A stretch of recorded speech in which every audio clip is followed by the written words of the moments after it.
నమస్తే అండి అందరికీ. మరి చాలా కుటుంబాల్లో పురుషులు ఏం చేస్తారంటే మార్నింగ్ పేపర్ చదువుతారు, చక్కగా టీ తాగుతారు, పనికెళ్ళిపోతారు లేదా జాబ్‌కెళ్ళిపోతారు. సాయంత్రం వస్తారు, రిలాక్స్ అవుతారు. కానీ ఈ మధ్యన ఏం జరుగుతుంది అనేది వాళ్ళని వాళ్ళు లేదు ఫ్రెండ్స్‌తో బయటికెళ్తారు, వాళ్ళతో కాలక్షేపం గడుపుతారు. కానీ మీ కుటుంబంతో ఎప్పుడు గడుపుతారు?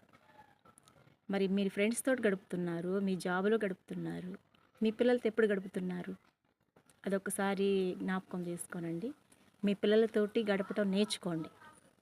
ఇప్పటివరకు ఒకవేళ గడపలేదేమో, ఇక నుంచైనా సాయంత్రం వచ్చి స్కూల్లో ఏం జరిగింది నాన్న, ఈరోజు మీ సిలబస్ ఏం జరిగింది, మీ ఫ్రెండ్స్ ఎవరెవరు, ఈరోజు ఏం చేశారు, ఏం ఆడుకున్నారు, ఈరోజు ఏం తిన్నారు, స్కూల్లో ఫుడ్డు, ఇంట్లో ఏం తిన్నారు అని అడగటం నేర్చుకోండి. వాళ్ళతో కనీసం ఒక గంటైనా వాళ్ళతో షేర్ చేసుకోవటం నేర్చుకోండి. ఇంకోటి వచ్చేసి మీకు ఏమైనా ప్రాబ్లమ్స్